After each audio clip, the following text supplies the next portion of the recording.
Suicide is the leading cause of death among school-aged children. However, suicide is preventable. Young people contemplating suicide frequently give warning signs of their distress. Parents, teachers, and friends are in key positions to identify these signs and seek help. The most important thing is to never take these signs lightly or to promise to keep them a secret. When a school community is committed to making suicide prevention a priority, we can help youth before they engage in behaviors with irreversible consequences. Certain factors are associated with increased odds of suicidal thoughts. These include mental illness, including depression, conduct disorders, and substance abuse, family stress or dysfunction, environmental risks, including the presence of a firearm in the home, and situational crises, like the death of a loved one, physical or sexual abuse, or family violence.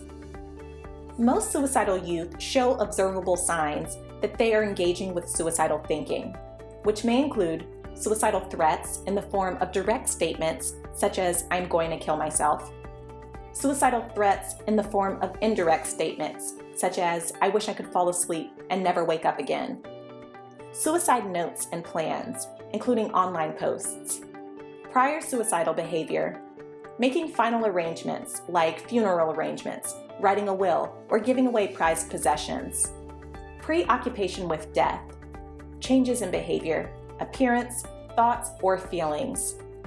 Young people who feel suicidal are not likely to directly seek help.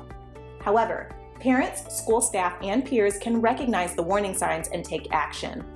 When a young person gives signs that they may be considering suicide, the following steps should be taken.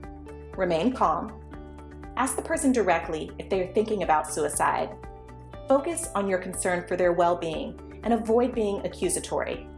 Listen. Reassure them that there is help and they will not feel like this forever. Do not judge them. Provide constant supervision. Do not leave them alone. Remove any means for self-harm. Get help. No one should ever agree to keep someone's suicidal thoughts a secret, and instead should tell an appropriate caregiving adult, such as a parent, teacher, or school mental health professional.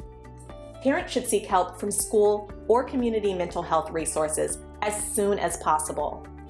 Even if a youth is judged to be at low risk for suicidal behavior, schools may ask parents to sign a documentation form to indicate that relevant information has been provided.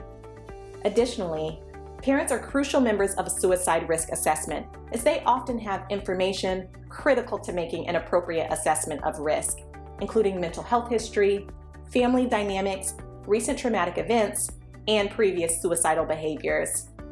After a school notifies a parent of their child's risk for suicide and provides referral information, the responsibility falls upon the parent to seek mental health assistance for their child.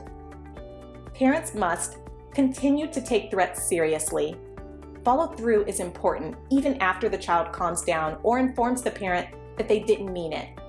Avoid assuming the behavior is rooted in attention seeking, but at the same time, avoid reinforcing suicide threats. For example, allowing a child who has threatened suicide to drive even though they were denied access to the car. Access school supports. If parents are unsure or uncomfortable with following through on referrals, they can give the school's psychologist permission to contact the referral agency, provide information, and follow up on the visit. Maintain communication with the school. After an intervention, the school will also provide follow-up support. Your communication will be crucial to making sure the school is the safest and most comfortable environment for your child. Resiliency factors can lessen the potential of risk factors leading to suicidal ideation and behaviors.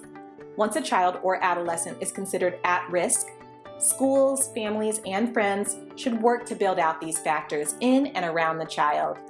These include family support and cohesion, including good communication, peer support and close social networks, school and community connectedness, cultural or religious beliefs that discourage suicide and promote healthy living, adaptive coping and problem-solving skills, including conflict resolution, general life satisfaction, good self-esteem, and sense of purpose, easy access to medical and mental health resources. Suicide is preventable. By identifying warning signs and taking the correct actions, we all can take steps to help young people before they engage in suicidal behavior.